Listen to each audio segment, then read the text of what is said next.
Hi, guys. Welcome to tonight's live chat. It's so good to see you. I see you guys signing in and I see you guys chatting it up. It's so good to see you. Hope you guys are doing well. Hope you're not having snow like we are here. Yeah, does it? What is my picture?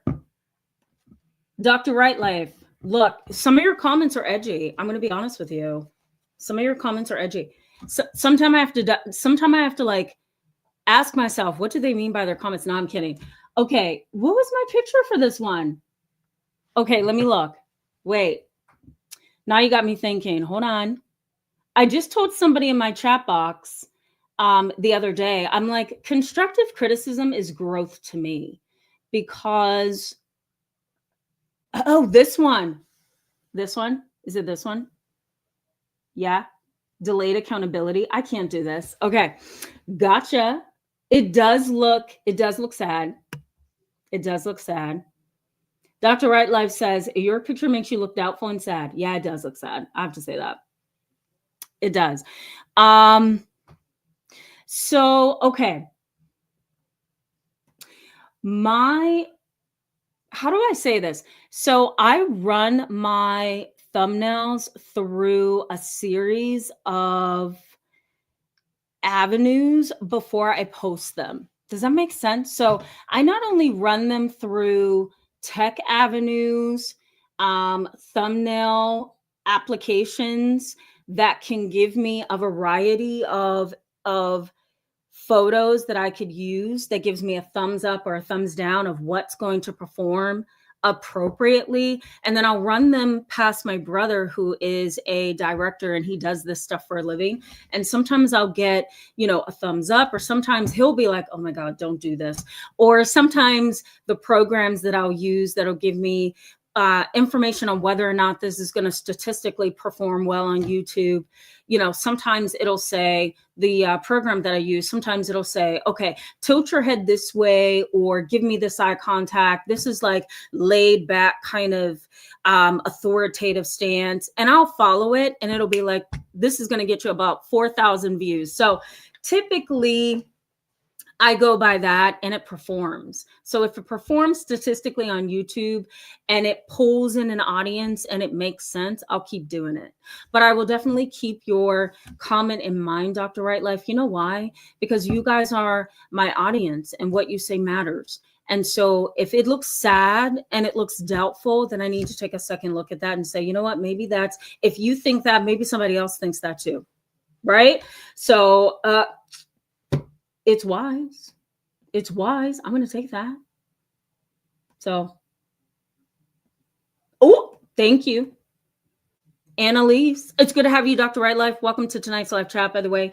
Annalise, it's always good to see you. Thank you so much for that. Thank you so much for that. Yes. Actually, Jovial, I appreciate you for that. Thank you so much. Thank you. It's good to see every last one of you on here. Yeah.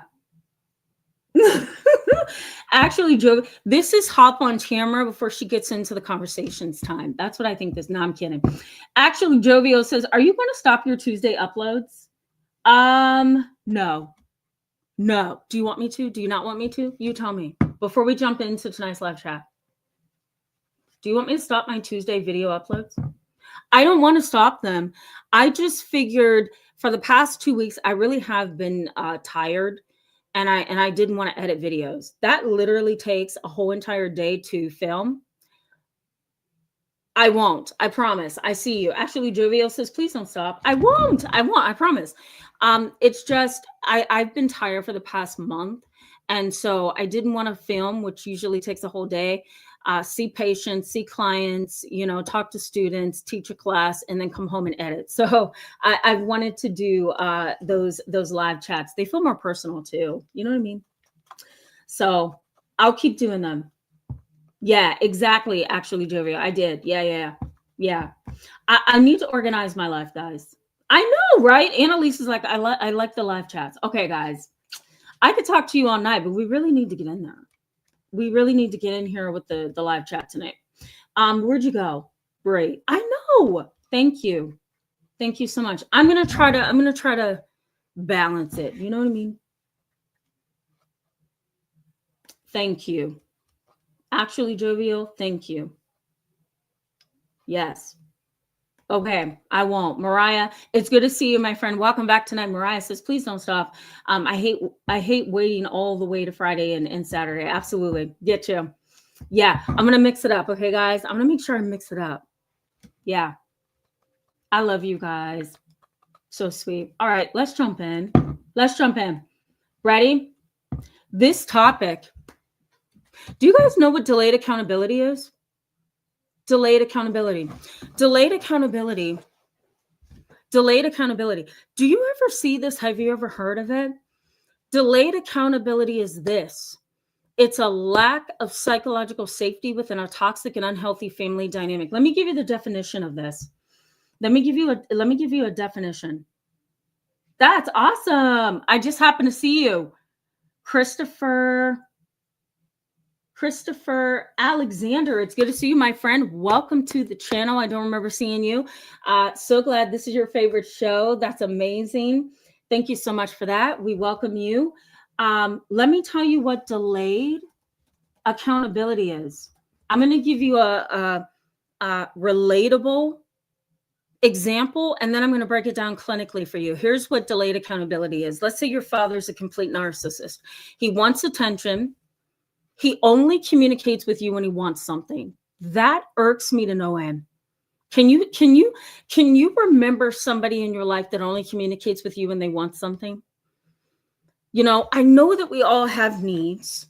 I know that we all have to find some way to communicate with each other, right? And sometimes that's the only way that we can communicate. Like, I want to connect with you, so I'm going to bring this up, or I've got to find some reason to connect with you, so I'm going to bring this up, or the only way that I can stir a conversation is to bring this up, or, in order for me to connect with you on some level, I have to bring up sports because that's the only way that I know how to create a conversation.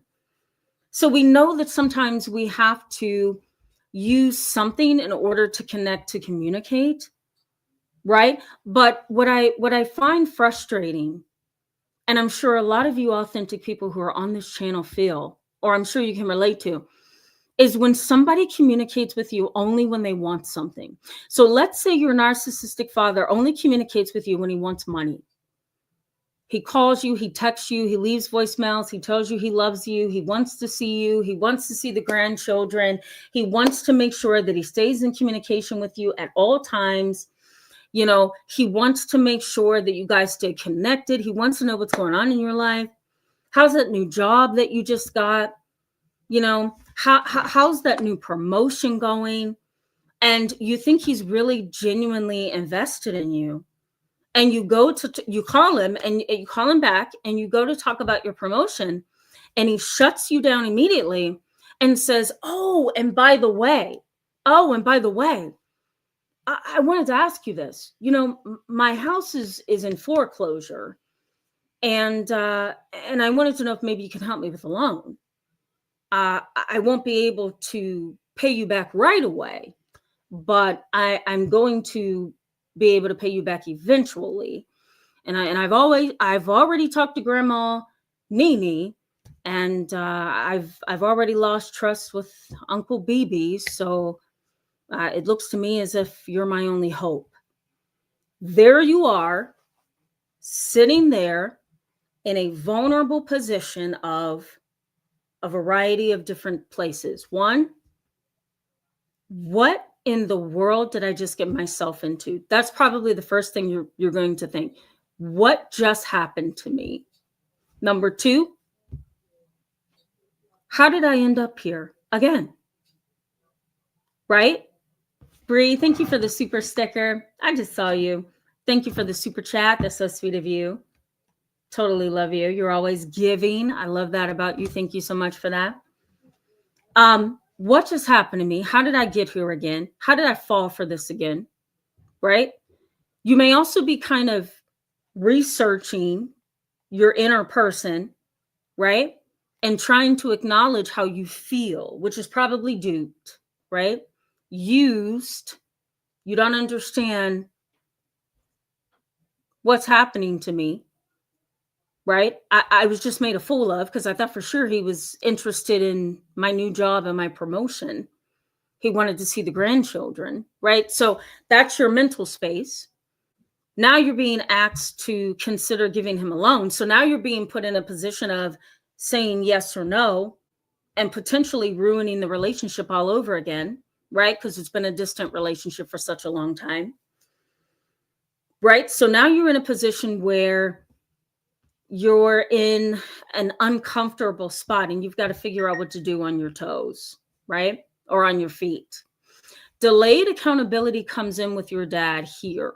He's a narcissist. He doesn't care. He never has. He's cold, he's callous, and he's self-centered. You may use this opportunity to say, you know what, Dad? Here's what's always perplexed me about you. You only contact people in this family when you need something. And I hate it because now you've put me in a position where I either have to say yes or no. What if I don't have the money to give you? What if I don't have the ability to share money with you right now? What if I'm in a bind? And I risk messing up our relationship because now you need a yes or a no from me. And your dad may say, how dare you make this about me? Right? So now he's flipping the script. We call that a role reversal. And this is a part of delayed accountability. So you may see a role reversal here. What is that?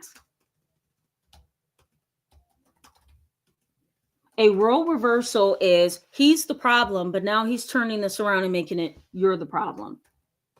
Okay? So you're the problem, not him. Isn't that something? You're the problem and not him. So he's flipping the script. You're identifying a problem. You're not the problem, but he's going to take your identifying of the problem and turn it around and say, now you're being a problem. Does that make sense? So there's role reversal in delayed accountability. Delayed accountability says, I know that I'm a problem. You're telling me I'm a problem, but I refuse to acknowledge it. So it's when a toxic family member refuses to identify and accept that they are a problem in the family dynamic. It's delayed, and they're going to continue to delay it. How do they continue to delay accountability? A variety of tactics. A variety of tactics. Acknowledgement, down the drain. Ownership, down the drain. Accepting feedback, down the drain. Right? Truth telling, that doesn't happen here. Another way that these toxic family members delay accountability, I act like nothing's happening. I act like I don't see anything happening. Remember that time when fill in the blanks. Delayed accountability kicks in when the person says, oh, I don't remember that. When did that happen? Oh, no, you're adding to that story. I don't remember that ever happening. Naivety, denial, minimization, no acknowledgement of reality, confrontation. Those are all delayed tactics. Guys, it's horrible. Deciding not to repair a broken situation. Why? Because if I repair something, that entails an apology. And an apology means I'm guilty. So no apologies are going to happen. That is despicable, right? Here's what happens with delayed accountability. Delayed accountability ends up being a part of a process. What do? If I don't want to accept that I am the problem, I will deny that something happened. So I'm going to deny that something happened. In that process, I'm going to attack your credibility. I'm going to say, you're on drugs. Nobody can believe you. You lie. You turn things around. I'm going to say that never happened. I'm going to say you were drunk. I'm going to say you're on medication. I'm going to say you've always been a problem in the family. I'm going to say you've never told the truth. I'm going to say, you're jealous of me or you're resentful. You've always started problems in the family. Nobody can trust you. So I'm going to deny that the situation has ever happened in the first place. I'm going to attack your credibility, right? And I'm also going to claim that I am the victim, not you. Right? It's a tactic. Delayed accountability. I'm going to deny that something ever happened in the first place, right? I'm going to attack your credibility so everybody else will see you as a problem instead. And then I will claim that I am the victim. How does that usually happen? Well, let's say, for example, your mother has always been immature and emotionally detached, right? You got to a certain age where you said, you know what? I don't want anything to do with my mother. She's never loved me. She's never cared for me. She's always put her men first. She's always been an alcoholic and she's always been a liar. I just turned 18. I'm out. I'm done. I don't want to be anywhere near my mother. Other family members may look at you and say, why did you leave your mother alone? Why did you abandon her? Why would you just walk away? She's your mother. You may look and say, she's my mother, but she's always been abusive. She's always been absent. She's always been immature. She's always been a total cloud over my life. And I had to get out. What is your mother going to do? Well, everybody's on your mom's side. Why? Because everybody believes that she's innocent. So what does your mom do? Well, your mom plays into that. So when she plays into that, she does 3 important things that she knows is going to work. What's going to work? Deny that she's ever been abusive to you. She's going to delay accountability. She's going to deny that she's ever been abusive to you, right? She's going to attack your credibility so nobody believes you. You know, she's been under a lot of stress lately. She's been under a lot of pressure with her father. She just found out her father was an alcoholic, and I really think that was getting to her. As a matter of fact, she just started therapy and they gave her some new medication. You know what? Let me tell you, I think the medication, let me give you the name to that medication because I think that medication is on my phone. She may pick up her phone, Google. She says, you know what? Here it is on my phone. It's a strong medication. You know what? The medication is called Haldol. Isn't that for people with schizophrenia? Oh yeah, the medication is for people with schizophrenia. I think she was having paranoid delusions. Oh yeah, I think she was having delusions. Give me 1 second, guys. Message from YouTube. Give me 1 second.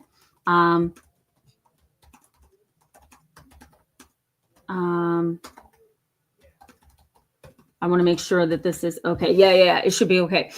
She may say, you know, I think this medication is for people with delusions. Oh my God. Does she have delusions? Is she psychotic? I think she is. Right? Have you ever seen people like that? Dramatize things, stretch things, right? They're theatrical. We would call that probably a histrionic personality disorder. And they are so good at what they do that it's hard for anybody else to say, this mother is the problem. So your credibility is gone, right? And the last piece of the puzzle is that your mother says, I don't know why she's doing this to me. I just don't know why she's doing this to me. I have no idea. I've been a mother to her. I've tried everything. I don't know. Maybe I've done something wrong, right?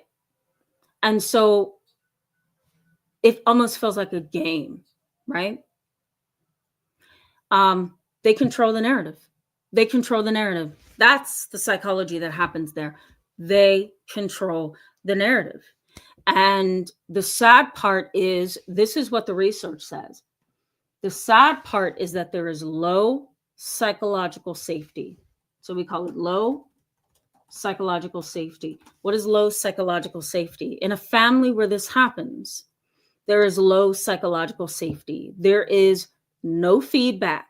that can happen in these families. And I see this all the time in my practice when I'm with a family. For me, my goal is to sit a family down, help navigate the family dynamics, help the child have a voice where they don't have one, help the parents hear where their ears are closed, because my voice is the only voice that they can hear, so that they can help me help the child, right? But there are times when I am in that dynamic and I'm shocked, because I recognize their ears are often very clogged and they can't even hear my voice so that they can hear the child's voice, right? So I often recognize in that kind of a dynamic that there's low psychological safety.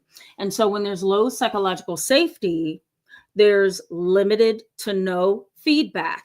So no feedback can happen, right? Because feedback means the child and the parent, adult child or the young child, they can exchange thoughts and ideas, right? And when there's no feedback, there's no psychological safety, because you're shut down. That is not a good thing. Let me get to the people who are giving super chats. Ronald Zion, it's always good to see you on the channel. Thank you for the super chat, my friend. Ronald Zion says, I've seen this behavior, masters of dark deception, right? Right? And it's like they put on a mask and they act. It's so disturbing, isn't it? And it's so hard to gain back your credibility. It is. It is. Thank you for the super chat, Ronald Zion.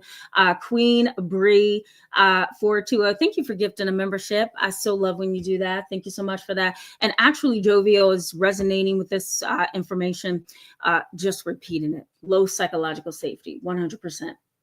100%. So low psychological safety, no feedback can happen. The other piece of the puzzle is this: truth telling drops. So truth telling drops out of the equation. That's another form of low psychological safety. No truth telling. Families that have low psychological safety, there's no truth telling. How can you tell the truth in a family that is dysfunctional? You tell the truth, you're going to be saying dad's on drugs, dad's having affairs, mom is selling drugs, mom is an alcoholic, my brother is doing this, my sister's doing that. Oh, and I've been doing this too, but I'm only doing this because I need to cope with what mom's doing and dad is doing it, right? And so in these particular families, everybody is doing a little bit of everything that they shouldn't be doing, because the entire family dynamic is messed up, right?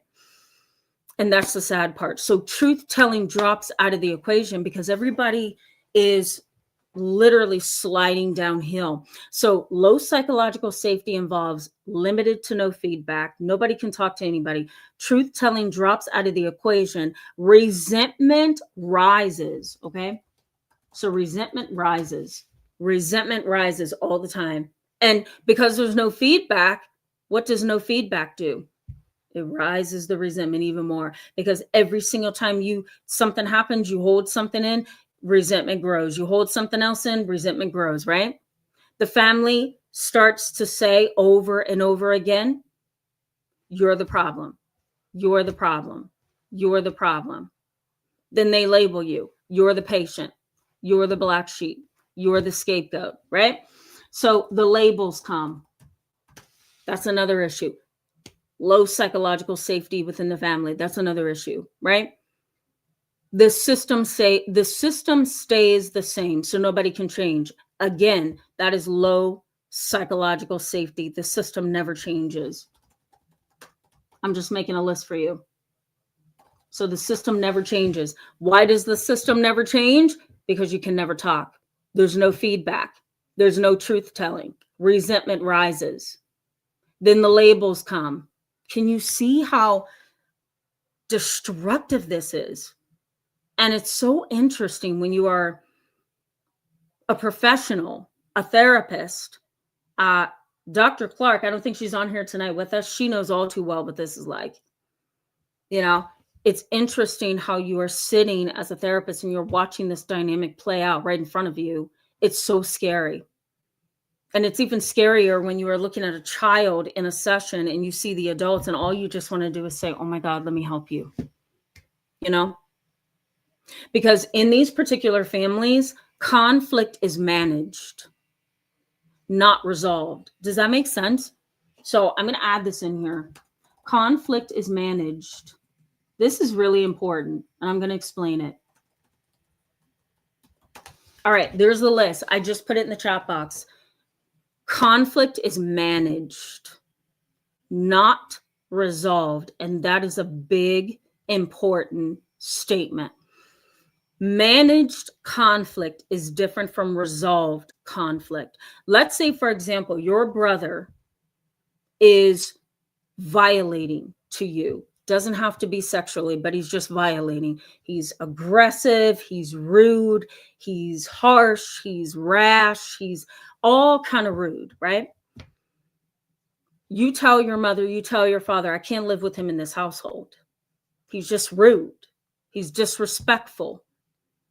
He's harsh. He's impulsive. He's a liar. He's this, he's that. Right? Mom and dad says, okay, here's the thing. You don't have say over who lives in this house. So go your own way. He's going to go his own way. Until you get your own apartment, you're going to have to learn to deal with him. Excuse me. Mom and dad get fed up with you. Okay. And they tell you, you stay on this side of the house. He's going to stay on this side of the house. Right? If you guys can't get along and stay on your side and he stays on his side, then both of you are getting thrown out into the streets, and I'm not playing with you. You will be homeless. Right? And you guys look at each other and you make it up in your mind to stay on two different sides of the home. Is that managed or resolved? That's managed. It's not resolved because we're still in the same household. No feelings have been talked about. No attitudes have been corrected. No resolution has been found. No ability to respect each other has been charged or sparked or anything. It is managed. It's a managed situation. It is not resolved. So something's going to happen again at some point because we're all sitting on emotions, thoughts, behaviors, feelings, whatever, and nothing has been talked about. It's managed. That is a ticking time bomb, right? A resolved situation says we're going to sit and talk. We're going to build respect. We're going to talk about what's not going to happen and what's going to happen from this point on. And we're going to make sure that we do it the right way. That's resolved. So conflict in these kind of dysfunctional families is often managed. And that's a ticking time bomb. It's not resolved. And so that is low psychological safety. You cannot live in a household where there is managed conflict because it's going to happen again and again and again, the conflict. If there's resolution, fantastic. Then that means everybody knows their place, right? This is kind of scary. Delayed accountability says, I'm going to delay what's appropriate. I'm going to delay respect. I'm going to delay what I know needs to happen because this is how we operate in this dysfunctional family. We don't take accountability. We're not responsible. We're not respectful. Acknowledgement is partial. There's no ownership. You hear this all the time. You ready for this? You hear this all the time. I'm sorry you feel that way. That's partial acknowledgement. I'm sorry you feel that way. You is the key word. I'm sorry you took it that way. I'm sorry you read into that way. I know you've heard of this. Oh, I'm sorry you felt that way about that. That's not what I meant. Oh, I'm sorry you heard it that way. No, that's not what I meant at all. Oh, no, that's not what I meant. That's painful. That's painful. Accountability is always postponed in these families. Oh, I'm sorry you thought that way. That's not what I meant at all. Another piece of the puzzle with these kind of families is accountability threatens that toxic homeostasis. It's this unstable kind of like, rhythm in families, but that toxic rhythm is their normal, in these semi-normal families, where there's this toxicity, but they are used to functioning this way, there's a lot of role reversing that happens here. If you point out there's a problem in our family, Uncle BB and Aunt Susu are literally unstable. Role reversal is going to happen to you. Oh, no, no, no. They're not the problem. You are. And you may say, why am I the problem? Oh, because, you pointed it out. Nobody else has a problem with them. It's you.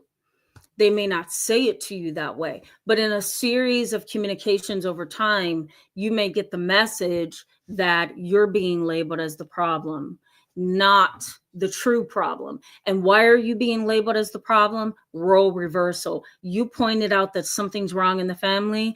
No one is going to deal with it. Why? Because it's delayed accountability. It's so much easier to say you're the problem than it is to say that the problem really is the problem. If everybody acknowledges that the true problem is the true problem, guess what happens? It destabilizes that toxic stability, right? Toxic stability or toxic homeostasis is toxic, but it's their normal. So if somebody takes responsibility, that's going to shake things up. You know what we call that? I'm going to give you a new word. It's called role immunity. It's not as big as it sounds. I throw words out there because I want you guys over time to kind of feel like, oh, it's a word. It's not as big as it sounds. I don't want you to be intimidated by the terminology because it's really not that big of a deal. So role immunity is this. Roles never really change in a family. You're kind of stuck in that role, right? So I'm going to say you are thank you, Flower. I don't know if you're saying that to me or what, but I see love you. If that's me, thank you so much. That's so sweet of you. Love you too. You're always awesome in the chat box. That's so sweet. Okay, role immunity says you are stuck in that role, and so how am I trying to put this to you? If you point out that somebody is a problem, then that means they're the problem and you're not. But you can't point out that Aunt Susu is the problem and nobody in that family is ready for Aunt Susu to be the problem, right? Because her role is protected. Can I say that? So Aunt Susu's role is protected. So no one in the family is ready for her to be the problem, even when she is. Does that make sense?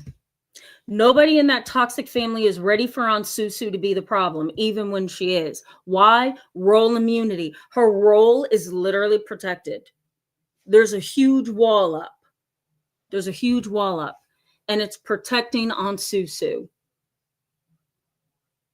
That is why if you go running to Grandpap and Grandma to tell them what Aunt Susu did to you behind your back, they're going to look at you like something's wrong with you because her role within the family is protected.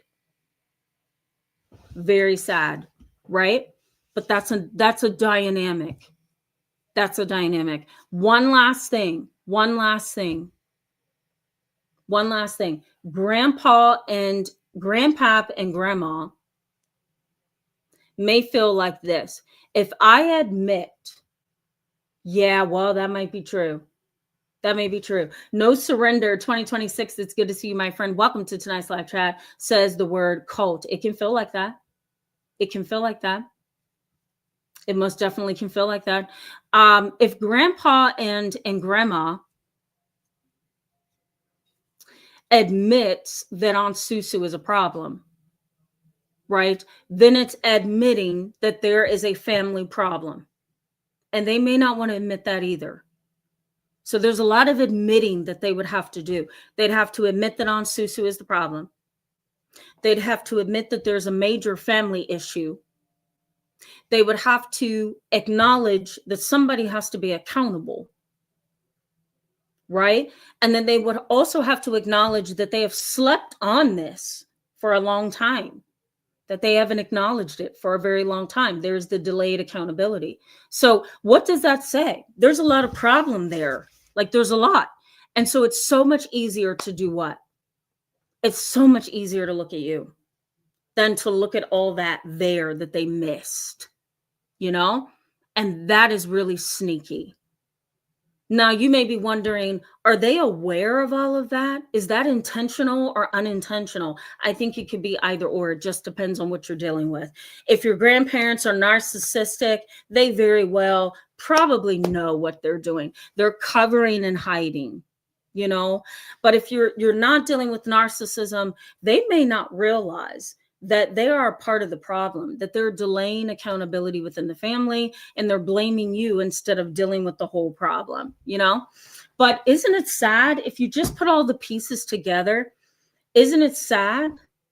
It's sad how grandparents, parents, great uncles, and aunts can cloak everything and they can delay accountability within the family. They can cloak and cover and keep things a secret. And all it does is create a lot of low psychological safety within many generations. And it leads to more chaos, right?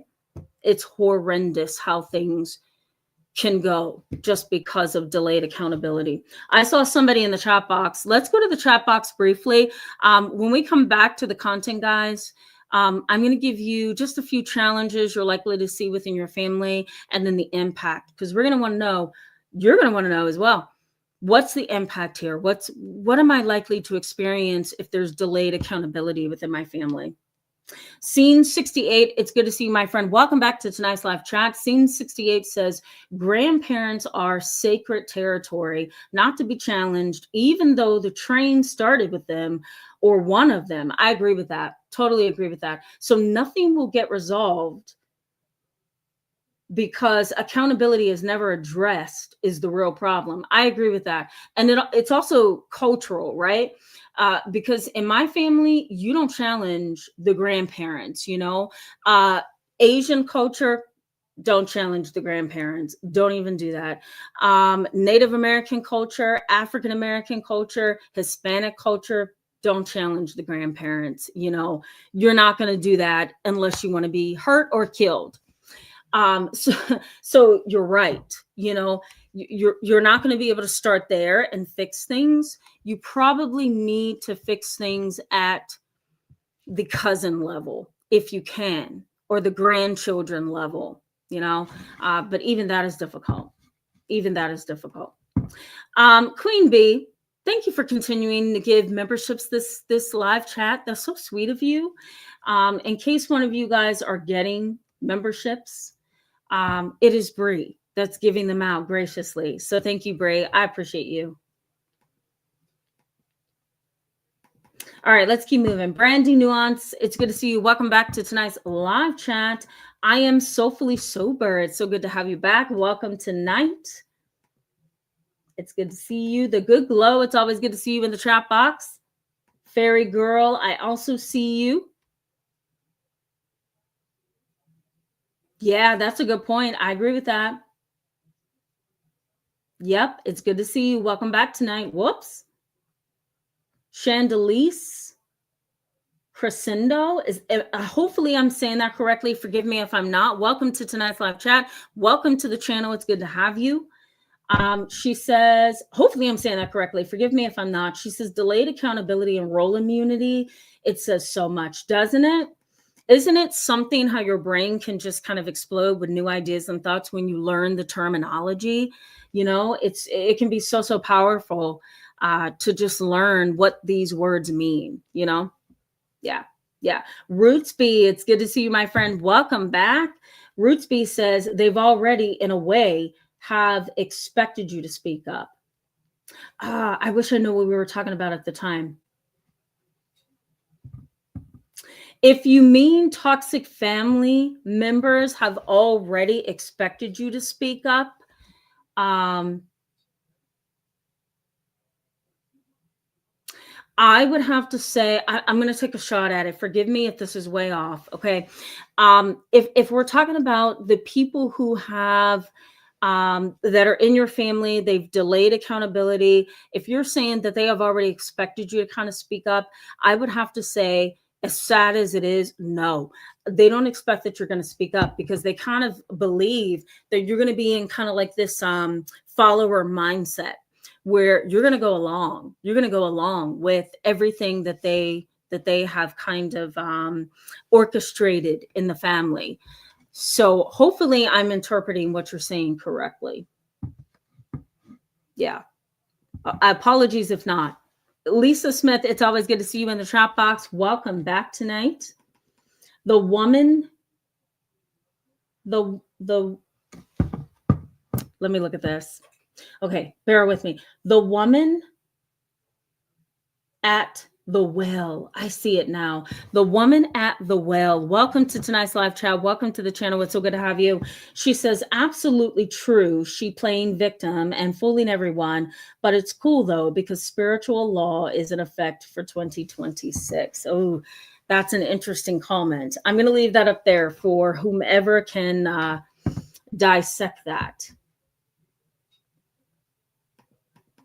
Is that for me, Dr. Right Life? Thank you for that. Thank you for that. Remember last time or a couple live chats ago, I didn't have my charger? You're ahead of me. I got it. I plugged it in. It's right here. That's what I call teamwork. Thank you. Thank you. Angela, it's good to see you. Welcome back, my friend. Angela says, it's sad to know that your parents are never going to protect you and defend you. Yes, it is. Yes, it is. Excuse me. It's a reality that is painful, but you almost have to look at that as, okay, this is a reality that I have. And now I need to see this as a deficit that I can bounce back from, though. Right? Right? This is a deficit that they have. It has nothing to do with me. And I think once you see it that way, it's less painful. At least it can be, right? Yeah. Yeah. Ellie Wynn, it's good to see you, my friend. Welcome back tonight.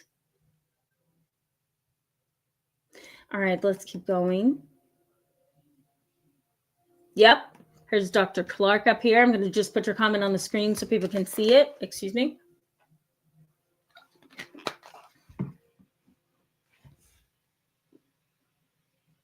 Yeah. I'm going to put MNL Odell up here.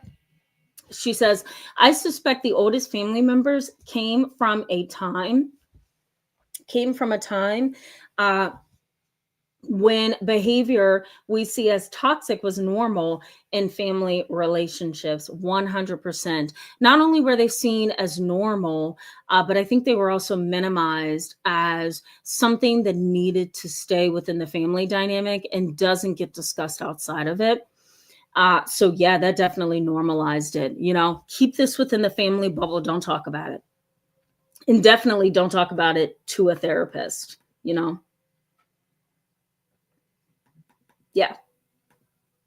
Eco Life, hello, my friend. It's good to see you. Welcome back tonight. I'm just going to put you up on the screen there. Trying to find comments, and then we will continue on. Courtney Frazier or Pooh Bear, it's good to see you back tonight. Hope you're doing a lot better this week. I know how that can be. Some weeks are just awful. Like tonight, we got more snow in my area. And we have a terrible meteorologist on one news station. My mom and I were just talking back and forth before I got on tonight. And I'm like, Mom, are you watching that same meteorologist that I can't stand? And she's like, well, why do you talk against him? What don't you like about him? I'm like, he just said it wasn't going to be a bad snowstorm. And I was literally sliding around trying to get back home from the office. And we were just going back and forth about him. She likes him. I don't like him. So, you have those weeks where you're like, I just don't like anything about Monday, Tuesday, Wednesday, Thursday, Friday, or even Saturday and Sunday. So let's start back over. Let's hit the reset button. You know what I mean? So hopefully things are okay for you this week, Courtney Frazier. I feel like you need it. We all need it probably. Atheist Queen number 1, welcome back to the channel. I remember seeing you, I think, a couple days ago. It's good to see you. She says, I appreciate the content and thank you for the membership. You're welcome. I think it was Bree that gave you the membership this time around. Yeah, it was Bree. Here she is. Thank you, Bree. Thank you for the super chat. So sweet of you.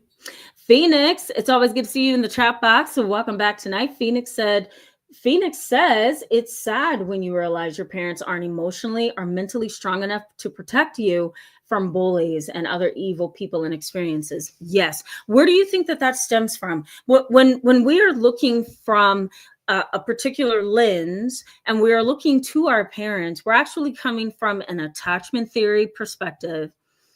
And I also think that we are coming from an existential spiritual perspective. We firmly believe that parents are there to love, protect, and care for us. And when they don't come from that angle, it really is a grievous journey that we can walk upon, right? Or walk down when it comes to acceptance, right? It's a grief and a loss period. I just had this conversation today with a client.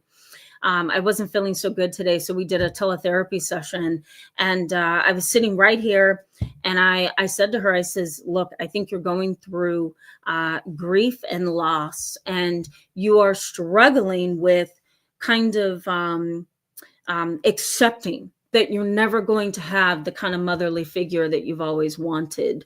And she basically said what you're saying, Phoenix. She says, it's just so sad and depressing to think that I can't have the kind of parents that I look around and I see everybody else have, you know? And I explained to her that delayed accountability is often what keeps parents so emotionally detached and immature. They don't know how to take responsibility for, number one, being in a situation that ended up in them bringing you into the world in the first place. Another piece of delayed accountability is, okay, you've been brought into the world, right? The fact that you were conceived and not properly managed in that way was delayed accountability, right? If you weren't going to be a good parent, you shouldn't have been conceived, right? So then there's that milestone that should have never happened. The second piece of that is, okay, now you're born and there's delayed accountability there because they brought you into the world and now they can't protect you as their child, right? You know, so now they can't protect you as their child and they can't raise you. And then, gee, here you are as an adult and they still can't be your parent. And so there's more delayed accountability. So it's a painful cycle and it's a grief and a loss journey, right? We may talk about that if you'd like a little bit more as we go along. We can talk about emotionally detached and immature parents and that grievous journey that you can find yourself on as you look back at your parents and you recognize, wait a minute, I don't have the parents that I need, right? So we can talk about that from an existential spiritual perspective, if that would be helpful. Just let me know in the chat box. Hello, Katie May. Hello, my friend. It's good to see you. Welcome back tonight. 2 or 3 more comments, guys, and we're going to go ahead and get back into the content. Brenda Shine, I hope I said that correctly. Welcome to the channel. It's good to have you tonight. Brenda Shine says, or Shin, I feel like I should be saying Shin, says, upon acknowledgement later in life, stalking is likely of the rebellious scapegoat. I don't remember if we talked about, if we even brought up stalking tonight. I'm not sure. So if I missed that one, I'm sorry. Bring that back to me if it's something that we mentioned.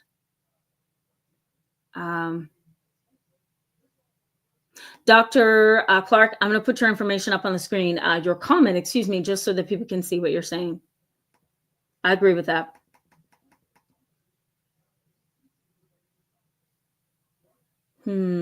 Kelly Schroeder, you're going to be my last comment. We're going to go back to the content. Just trying to give people time to read Dr. Clark's comment. Yeah. Do you guys notice when Dr. Clark says something, I'm like, here you go, Dr. Clark. Here's the people. I'm going to put you up on the screen. Because look, okay, you're not going to be saying things and then, you know, they're deep. And then I have to try to like interpret it. We're not doing that. Oh my God, no. No. Because if I misinterpret it, then I'm messing up, you know? So, no, I'm kidding. Okay, ready? I agree with you, Dr. Clark. I agree with you 100%. I just don't want to steal the thunder here. I'm letting you have it. Okay, Kelly Schroeder. I want to comment on this and then we're going to go back to the content. Kelly Schroeder says, I've tried to discuss our alcoholic dysfunction, enmeshment, and codependency growing up, and remains constant, at least to me. However, I think you meant I get accused of trying to bring up the past. Well, here's the thing. It depends on what you're talking about. So let's say, for example, you bring up the alcoholic dysfunction, enmeshment, and codependency growing up. All it does is causes everybody else, think of it this way. I don't think you're doing anything wrong from what I can see, but consider this angle and perspective. All it does is remind them of what they never could be. Does that make sense? So it's like taking a huge, like my camera light here, right? You bring up the past and it's like doing this to them, right? Remember when you guys were alcoholics and you did this, that, and it's like you're doing this to them, right? And guess what they're feeling, right? Is my camera back in focus? Yeah. Guess what they're feeling? Exposed. My other light's not on. I'm glad I looked over there. They're feeling exposed. They're feeling exposed. They don't want that, right? And if you say things like, we should add therapy, we need therapy, you need therapy, I think we're still dealing with enmeshment, we need a lot of treatment, this is a family that needs help, we need, if you're going through that whole thing again, right? Keep in mind, you're shining a light, right? A light that they don't want. And every time you shine that light and the light is too bright, they feel that. They don't want that. It's like an X-ray, it's like an MRI, that thing they put me in a couple weeks ago, and it's revealing and it feels bad. So the reaction to that, they have no defense, right? What's their defense? Because you keep shining a light on them that feels like an X-ray, And as you know, an MRI machine, an X-ray machine, a CAT scan, you can't hide. So if you're shining a light on them, every time you bring up that horrendous past, because you're telling them, I see it. And they're telling you, whether they're verbalizing it or not, I see it too, but I don't know what you want me to do about it because you keep bringing it up. Of course, they're going to say, right? You keep bringing it up. I'm trying to see if you brought it up. No, you said that they accuse you of trying to bring up the past. Of course, they're going to say that. That's the only defense they have. They can't deny it didn't happen. So the only thing they can say is that you keep bringing up the past. Well, the past is worth bringing up. They know that. Again, when you bring it up, it's like an X-ray machine. You're shining a light on it. You're saying it's still important. They know that. They don't want to know it. They don't know what to do about it. Or maybe they do and don't care anymore. I don't know. But consider it's like an X-ray machine. It's like a light. You keep shining it. They can't handle it. That may give you a different perspective, and it may help you understand why they accuse you and continue to accuse you. Consider that maybe there's different angles that you can take in bringing this up. Maybe there's more of a compassionate, passive way that you can bring it up next time. Maybe they never want help. Maybe you're the only one who can get the help, right? Maybe there's somebody else who could bring it up and not you. So there's different avenues you may need to take. I hope that was helpful in at least getting you to see this from a different perspective. All right, let's get back into the content. Guys, really briefly, challenges you're likely to see within your family if there's delayed accountability. And then we're going to get into the impact and wrap up. What are some of the challenges? Repair never happens. What's repair? Well, repair is interesting. Repair is interesting because repair often never happens, right? Repair is, I know I've snatched a Band-Aid off and I know I've done something to you and I know that I owe you something and I'm delaying as much of responsibility as I can. I'm not going to take responsibility for this. I'm delaying it, right? And if I say I'm sorry, and if I continue to apologize, then I know that I'm wrong. And I know that you know that I'm wrong. And I'm going to delay this for as long as I can. So if I don't say I'm sorry, if I don't repair this, then I can keep going on with this lie in my mind that there's nothing to be repaired, right? So there's no repair happening, no band-aid, no bandage, nothing, right? Confrontation of wrongdoing blows up. Just like I told Kelly, you confront, you say, this has happened, we need help, you need help. It blows up. It's like a ticking time bomb. Why does it blow up? They don't want to see that there is a problem. Some people, you cannot address them, no matter how nicely you do it. And I've been in family sessions with families, you can't address them. Remember I said, when there's low psychological safety within a family, you cannot give them feedback. There's no truth telling that can happen in that dynamic. Acknowledgement tends to be partial, and resentment rises. Conflict is not resolved, it's managed, right? So if those are the conditions, then you can't confront, right? So confrontation blows things up. And I've seen it in a few sessions over my 16 years of working with families. And there have been times when it's blown up even in my face. And when I've worked in the system and I've had supervisors in the past, there were times I would sit with my supervisor and I would say, oh my God, what did I do? What did I do? And my supervisor would be like, well, it might have been your approach, or it might have been what you said, or it might have been, and I would just be like, oh my God, what the heck did I do?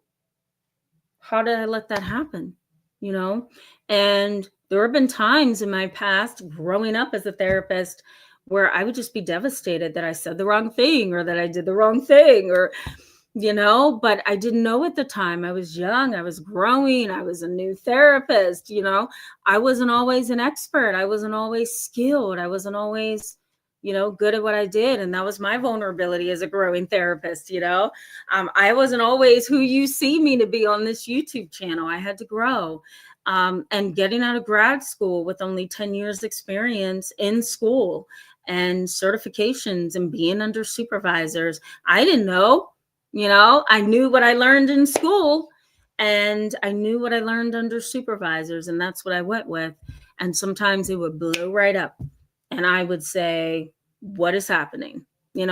And a lot of times, you're walking around potholes in the lives of other people and you're hoping that you don't just like fall into one. And sometimes you do. And it blows up, And these kind of families, you cannot confront them. You cannot argue with them. You cannot be defensive, right? And you have to be aware of what's called it's called a euphemistic. We can call it blaming, or we can say blocking. So it's a euphemistic blocking. I'm going to show you what this is. I'm going to give you that one. So it's a euphemistic blocking. Ooh, you're probably like, what the heck does that mean? I'm going to give you this one. So it's a euphemistic blocking. Here's what it is. It's minimizing language to fit a lesser. How do I want to say this to you? It's self-protective. I know that. I'm going to make it self-protective. So it's self-protective. I'm going to put it this way. It's minimizing language to fit a less serious definition of harm. I'll put it that way. Have you ever been in a situation where maybe you approach a family member and you say something to them like, you've always traumatized me? Because when I was younger, I messed that up. Sorry, guys. Let me redo that. When I was younger, here it is. It's a euphemistic.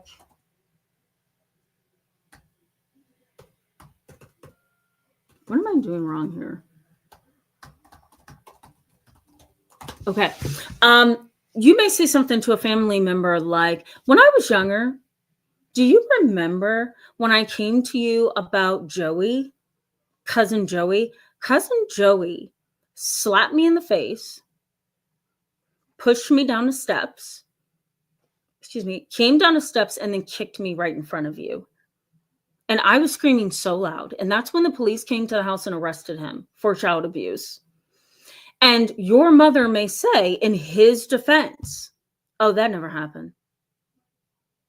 That didn't happen. It's called a euphemistic blocking. She may say, that never happened. That never happened. You may say, are you serious? You don't remember that? Your mom may say, that never happened. That's why it's self-protective. Self-protective. That never happened. He didn't slap you. He didn't push you. And he most certainly didn't kick you. Most certainly didn't kick you. You may say, are you serious? And your mom may say, first of all, he pinched you a little bit. Okay. He nudged you. And then he took his foot and he just kind of nudged you a little bit and told you to get up and stop being dramatic. Euphemistic labeling. Or we can call it blocking. It's reducing the severity of a situation to a lesser degree. Delayed accountability. It's a way of saying that abuse is not at this level. It is now at this level. Does that make sense, guys? It's always been difficult for me to put that in the right terms without it sounding like something else. So a euphemistic blocking is self-protective. It's that didn't happen that way. That is not the extent of it. No, you weren't kicked. No, you weren't pinched. No, you weren't pushed. You were nudged. You were played around with, and he was just joking with you. Does that make sense, guys? All right. I put in the chat box for you. Yes. Tylene, it's good to see you, my friend. Welcome back to tonight's live chat. Tylene puts it in perspective for me. Thank you for helping me with that. Tylene says she's making light of the situation 100%. Yes. Thank you. Actually, Jovio, I appreciate you for doing that. Yes. The Good Glow says it diminishes the experience 100%. 100%. Kimberly McCracken, it's always good to see you in the chat box. Welcome back tonight. She says, yes, that's probably why it took forever for me to use the terms trauma and abuse. 100%. Have you seen child abuse survivors? Have you seen that? Where sometimes they will say, I was abused as a child. Sometimes, and I came away from this work because it was so exhausting. It was exhausting, and I don't think I could have survived as a therapist in this area. But I started becoming interested in college in this area of study, and it was child sexual abuse. And sometimes if you ask a child, what happened? The child will say, I don't know. No. What happened? Joey took me into the bathroom, and then they'll stop. And you may say, okay, and what happened? He was helping me in the bathroom. Okay.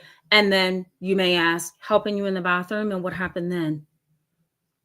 I don't know. And then you'll say, no, what happened after that? And they may give you more details, right? But somewhere along the line, they may not explicitly tell you that I was touched inappropriately.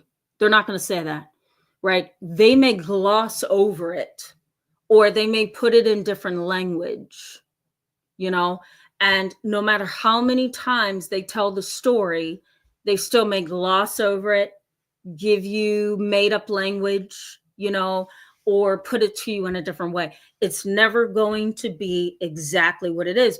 And if you listen to a child tell what happened over and over again, they're still going to give you this made up language, or they're going to gloss over it. And so sometimes it takes a child who is a sexual abuse survivor a very long time before they can say, I was touched here, and this is what he or she did, and here's what happened to me. It takes them a long time sometimes before they can say it, And so the terminology is essential, but that is why it's called a euphemistic blocking or labeling. It cloaks a very serious situation, and it brings it from 100 down to 0, right? And that happens in these families quite a bit. Rootsby says, make it a joke. Yeah, it becomes a joke all the time. Yeah, Brandy Nuances is responding to that. Yeah, it becomes a joke. And that's what happens in these families. It's a part of delayed accountability. Yeah. Dr. Clark says, I can't continually service that population exclusively either. It is extraordinarily energy intensive for an empath, isn't it? Isn't it? Yeah. Yeah. I did a certification in college because I wanted to do an internship in my local sexual abuse survivors agency. And I spent a month in that agency, and it's, I left. I'll just put it that way, because it was too much. It was too much. So I don't blame you. I don't blame you at all. Don't blame me at all. Okay, so that's part of a challenge within this kind of a family dynamic. Delayed accountability. Things come from 100 with terminology down to 0. It's downplayed.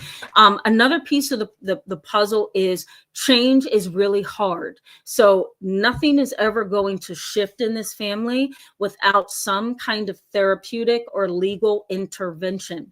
The research says this: if the law doesn't intervene, or some kind of court-ordered psychological intervention, these kind of families will continue to delay accountability for as long as they can.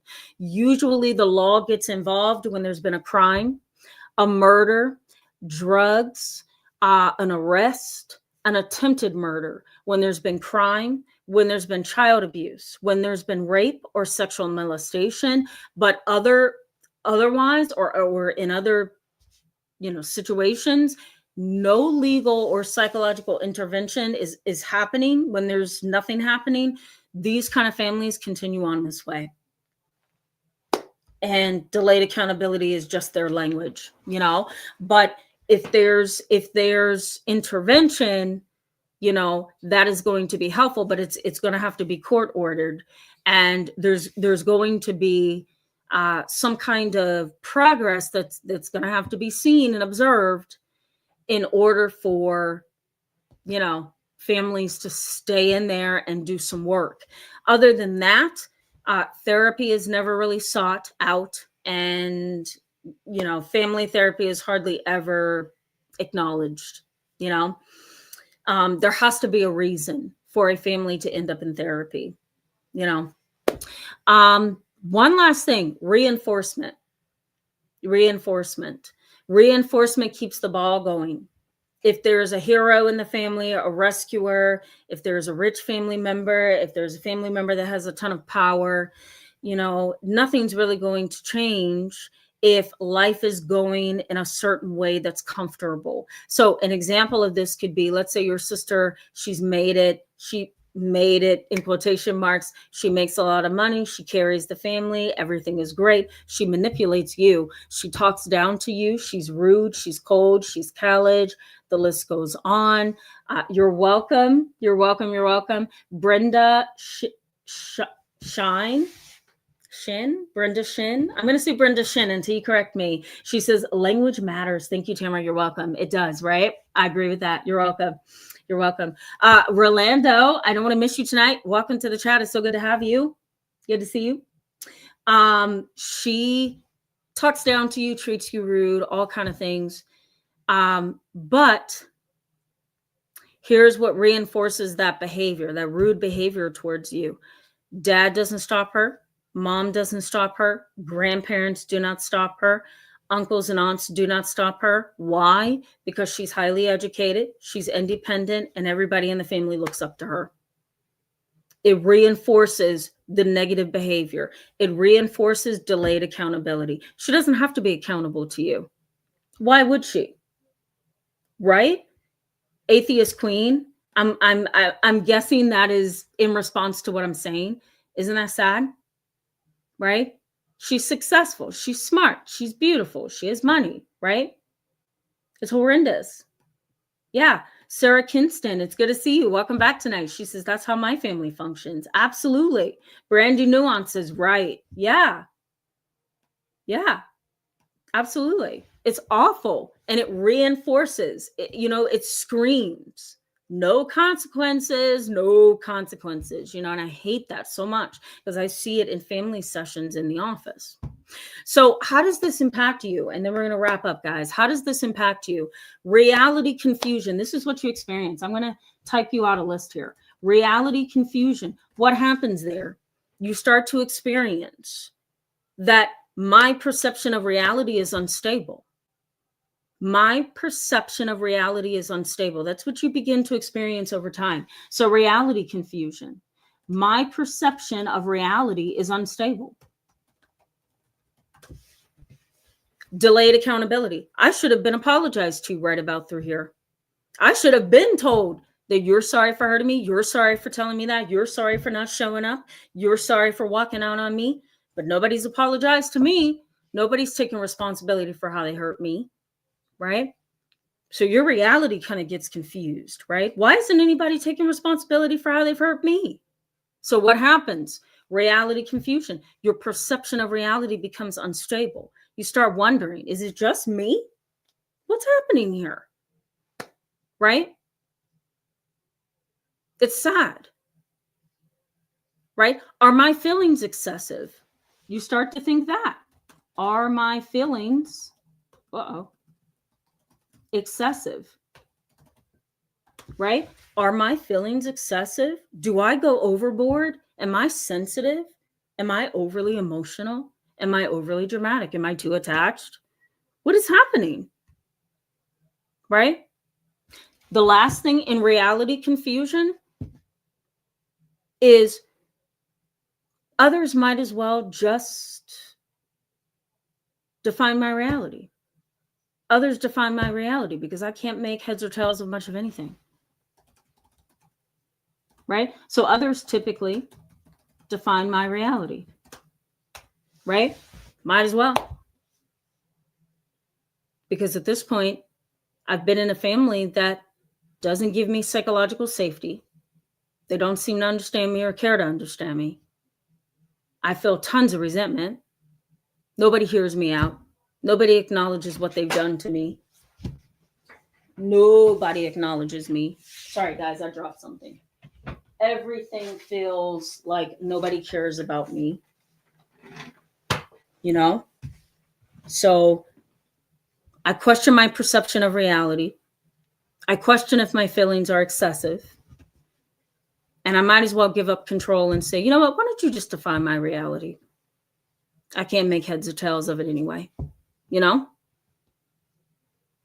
may also find yourself in the position of asking others for permission to feel and experience emotions. I have to ask that person I trust or that person for permission to feel a certain way.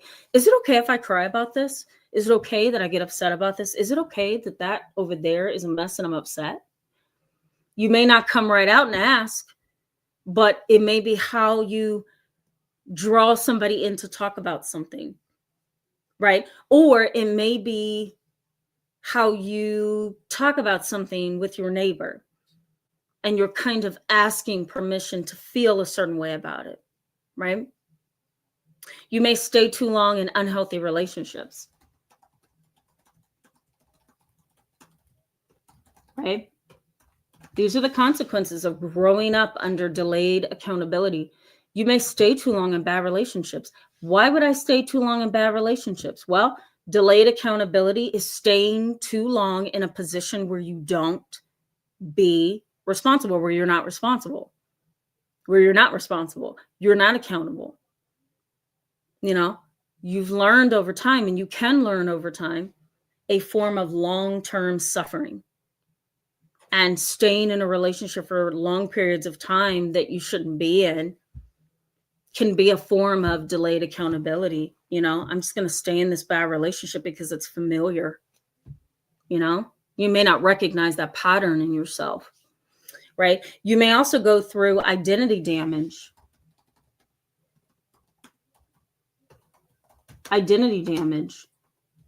Right? Who am I?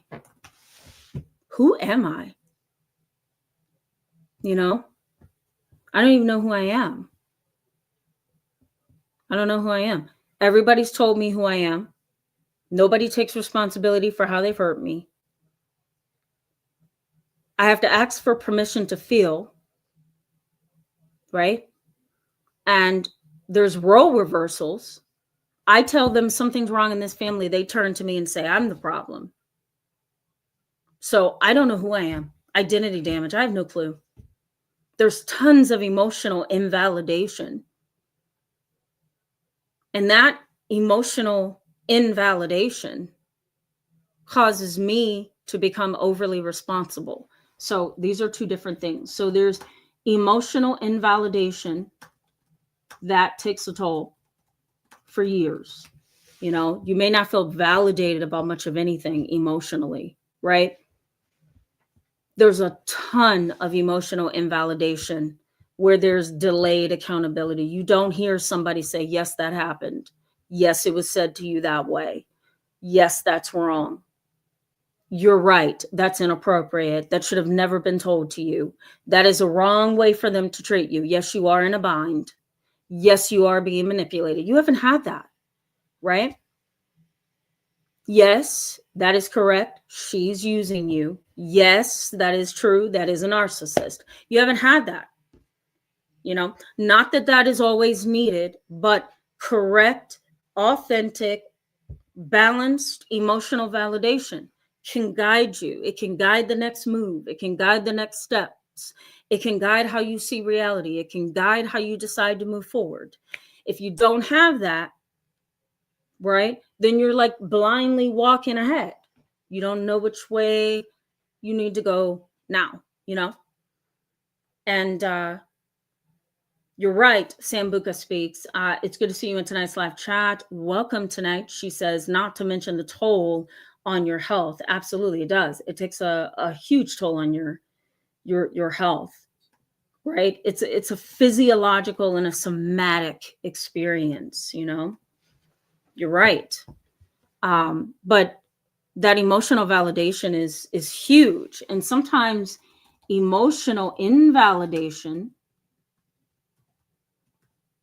So emotional invalidation can cause problems in your daily life, right? And that can lead to over responsibility. What's over responsibility? Over responsibility is taking on way too much and doing too much and going overboard and trying to carry the whole world on your shoulders. Not because that's what's asked of you, not because everybody needs you, not because that's what you have to do to make a living or to get ahead, or because you are just called on that much, but because that over responsibility is filling a deep seated void. And you deeply need that. You know, me, for example, I was going through some of the research before I got on tonight, and I looked at over responsibility and I was like, wait a minute, wait, hold on. Now I'm like starting to feel called out here. This was not supposed to happen tonight, guys. You know, and I'm like reading, I'm like sitting here reading the article, and I put the article down. If I can get my words out, I put the article down, and I'm like, okay, wait a minute. Let me get a sip of water. I'm feeling a little bit ruffled. Tone, read. Can I say that? 5092. Welcome to tonight's live chat. It's good to see you. I'm glad you found it funny. My feathers were ruffled. I put the article down. I said, wait a minute. Wait, I'm feeling called out. And you know, and I sat for a little bit. I got a little bit of sip of water, and I said, okay, let me read this again. Then I went to ChatGPT and I had to look up a couple of words, and I thought, okay, that's not me, because, and I looked up all the you know, no, I'm kidding. So, you know, I thought, wait a minute, I'm kind of overly responsible. Here's where we kind of branch off. Okay, so let me, for those of you who are like me, and we do way too much, okay? Let me clarify this, okay? Brandy Nuance, you know you're like me. You know it's true. Come on, guys. Dr. Clark, you're like me too. Yes. Confession is good for a soul. That's my grandmother used to say all the time. She used to say, well, first of all, she would trick me. She would say, confession is good for the soul. And then she would say, you might as well say it as to think it. And then everything would come out and she would just get me to talk too much. You know what I mean? But let me just say, for those of you who are like me, okay, we have a lot to do. And the world literally will stop if we don't do it, because we have to actually help people breathe, right? Phoenix is cracking up, but it's true. We have to help people breathe. If I don't fix dinner, okay, if I don't get the car washed, if I don't see my clients, if I don't pay the bills, if I don't, if I don't feed the birds outside, if I don't even, you guys didn't see my Instagram video about a deer. I talked to a deer over the summer. Okay, this is just to give you a break. All right, I'm just going to make you laugh right now. I talked to a little baby deer over the summer in the garden. I was putting some flowers in the ground and I talked to a deer. He won't leave me alone. So every night he comes to my back patio and he is there. Okay. If I don't give him attention, if I don't do these things, guys, the world ends, right? So we are overly responsible for a reason. Now, the psychology of being overly responsible is this. I know you guys are cracking up. Let me get serious. The issue is this, okay? Over responsibility. Where am I? I'm trying to get back to the look. This you guys didn't just put some deers there. James Mitchell. Look, go to Instagram and check out. You'll see the video. I put the video on Instagram. Right? Maybe I'll post it on YouTube. I know. He comes to my back patio every single night. I had a right? Look, Phoenix is cracking up. Brandy. I talked to him in the summer. He came as close to me as he could. Okay, this is the deer. And I says, hi, buddy. What do you need? I said, it's so hot out here. It had to be 90 degrees. We had a nice little conversation. Everybody is cracking up. I said, we had a nice little conversation. I said, aren't you a cute little thing? Where's your mama? I didn't see mom anywhere. I was waiting to be attacked. And I just had a little conversation with him. So look, Angela says the deer needs therapy. I think so. So he's cute. He's little. He was just here last night. And he comes to my back patio. And he was just standing there looking like, where's the biscuits? Is she home? And I know, right? Yeah. And he won't go away. I think he needs therapy too. He comes here every single night. All right, guys, let me get serious. Why do you guys do this? You feed me. All right, let me get back on track. So responsibility. So over responsibility, we have to help people breathe and think and feel loved, right? But I know, right? Isn't it adorable, Rolando? I know, but he just won't go away. Yeah. I know, but you know what? And he's cute. The other day I had to correct him. He was on my front lawn getting ready to eat the trees. I said, off my front lawn. Let's go. Off the front lawn. He knows what I mean. And he listens. He knew what I meant. Yeah. I've bought every repellent I can think to buy from Home Depot. All right, guys. Okay. Over responsibility. So in a serious sense, though, guys, over responsibility, if it is over responsibility to fill a deep-seated void, to block out trauma, to block out fear, to block out a sense of belonging, that's a problem, right? Not the responsibility that, we're just so drained because we've been everything to everybody, but just the responsibility that I need to fill this area of my heart because I just don't want to acknowledge that I'm hurting, right? All right, guys, built up resentment. Okay, that is there. It's always going to be there if you come from a family dynamic of delayed accountability. There's also an inability to read between the lines. When you've been in a family dynamic like this for so long, you may have a hard time seeing life through a particular lens so that you can clearly see what's happening. It's not that you're naive. It's not that you can't see. It's just you've always had to be on guard with a family that says that didn't happen. You don't know what you're talking about. No, you're wrong. And when you've been told you're wrong so many times, or you're not seeing things very clearly, you lose the ability to see. And so you may have a hard time seeing between the lines. This is a lot, right, guys? We're going to talk more about this tomorrow. You're going to love tomorrow's live chat. So come back and see me tomorrow. We have some deeper stuff than just this. So I'm going to make sure that I post in the community section what we're going to talk about tomorrow, because I don't remember now.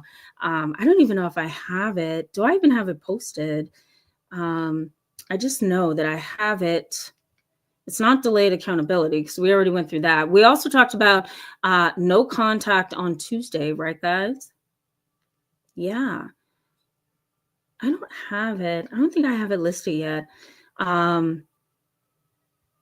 But I will post the information in the community section for you. You know that whatever I come with, it's going to be number one important for you. So just wait on that post in the community section. Okay, I want to go back to the chat box so we can wrap this up. We're a little bit behind. Let me go to the chat box here. You're welcome, Angela. You're welcome. You're welcome. Always glad to see you. All right, let's keep moving.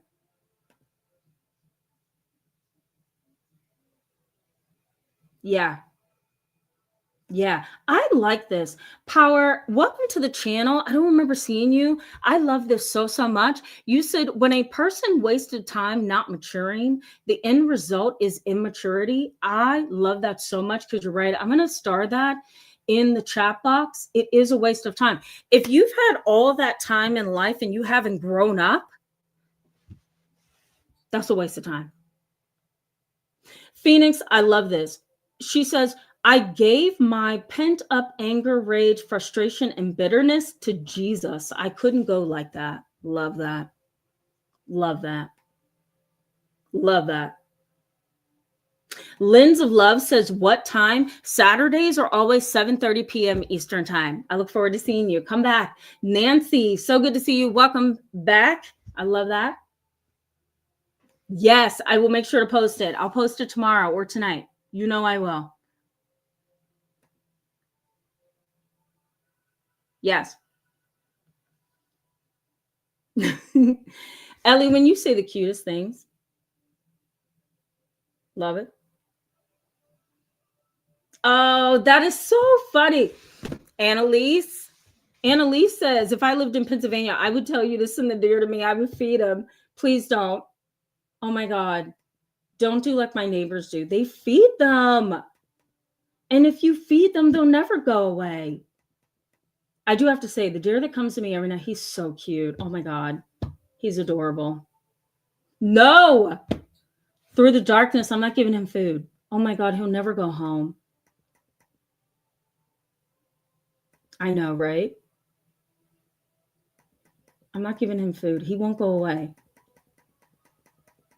One conversation and he won't go away. Oh no.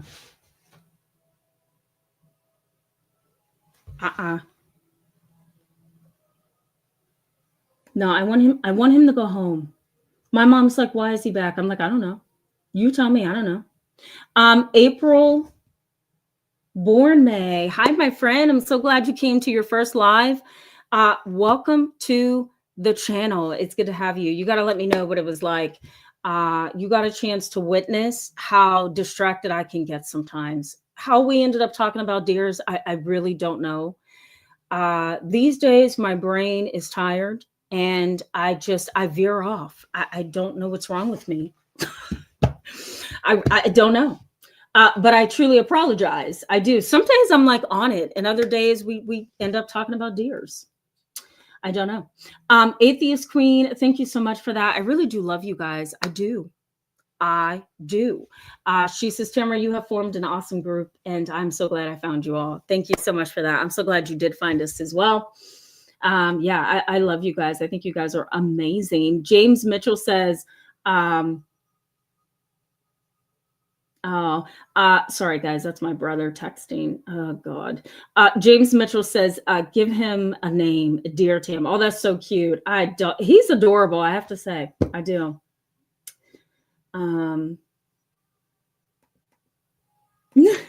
Courtney Frazier says, we think the mother deer a few years ago was one of the twin fawns from before. Yeah, I always think the parents are around somewhere.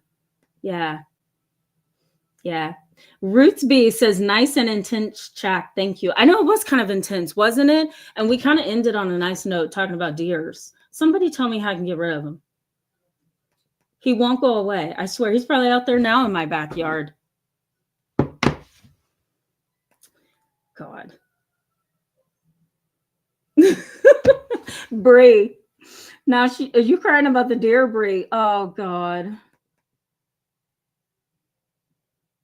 That's true, Dr. Clark. I agree with that. I agree. Yeah, you should see him in the back when the birds are out. Oh my God. They talk the same language. And April Born May says, thank you to whoever donated a membership. Yeah, that's so sweet. I just wanted to make sure I put that up there.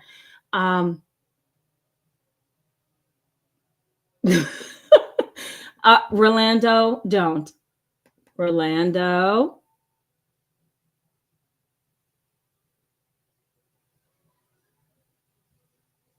We're going to get you, Rolando. We're going to get you.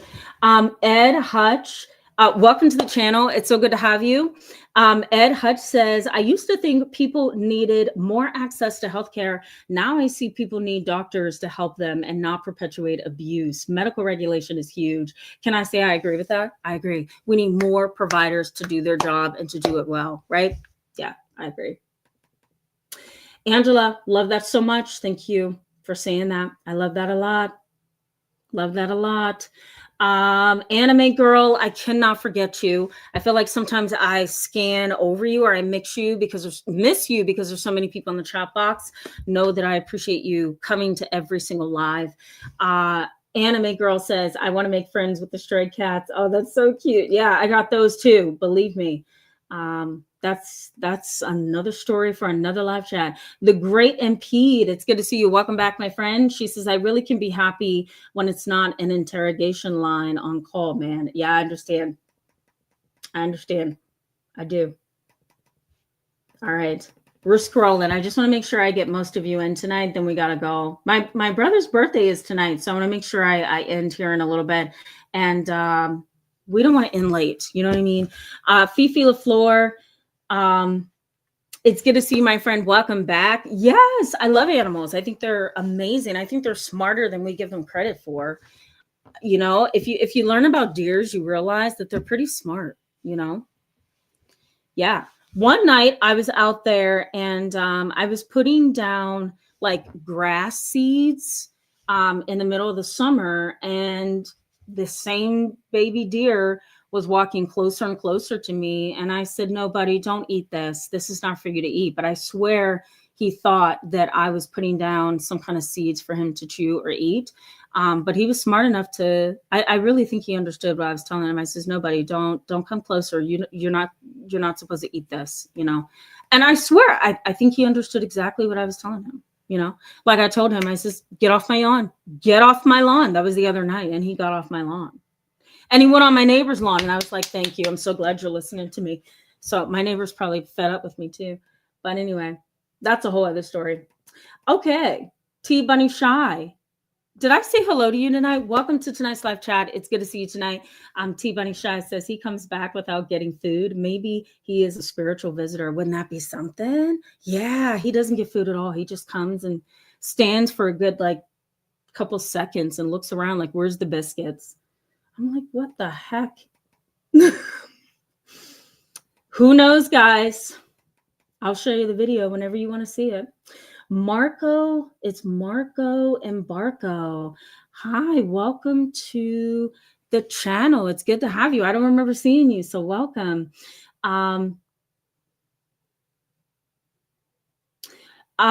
Yes. So in some of my live chats in the past on emotionally detached and immature parents, these are statements that a lot of them do say. So I'm sure some of the ones in the chat box can relate to those. Yeah. Very sad, right? Thank you, actually, Jovial. You the best as well. So thank you for that. That's so sweet. Oh, that's so sweet. No surrender. Thank you for that. That's so, so sweet. So sweet of you. Thank you. All right, guys, we need to wrap up.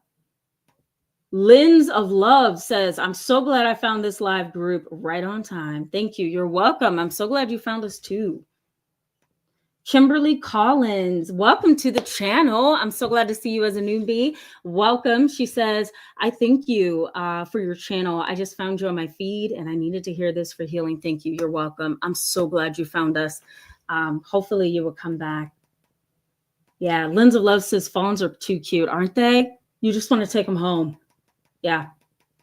Yeah. That's so sweet. That's awesome. Thank you. Oh, thank you. That's an honor. Thank you so much. Thank you. Juju Goddess, you know I can't skip you and not say hello before I sign off. Welcome to tonight's live chat. Fairy Girl, did I say hello to you tonight? You know I can't forget you. Welcome to tonight's live chat. It's always good to see you. For those of you that I missed, forgive me. I don't. I strive to get every last one of you in. It's just so hard on psychology channels that are growing. But I love every last one of you. Thank you for being with me on Fridays and Saturdays and sometimes Tuesdays. I will see you tomorrow. Come back tomorrow. We're going to have an awesome conversation. You're going to love the topic. I'm going to post it tonight so you'll know what it is. Let me know what you want me to talk about next. I have a long list of things. But if there's something that you want me to kind of break open, so if there's a particular topic that you want to know more about, let me know. Those are always good for our Tuesdays when I go live on Tuesdays. But in the meantime, have a wonderful Friday night. I hope to see you tomorrow. All right, guys, I'll see you then. Good night.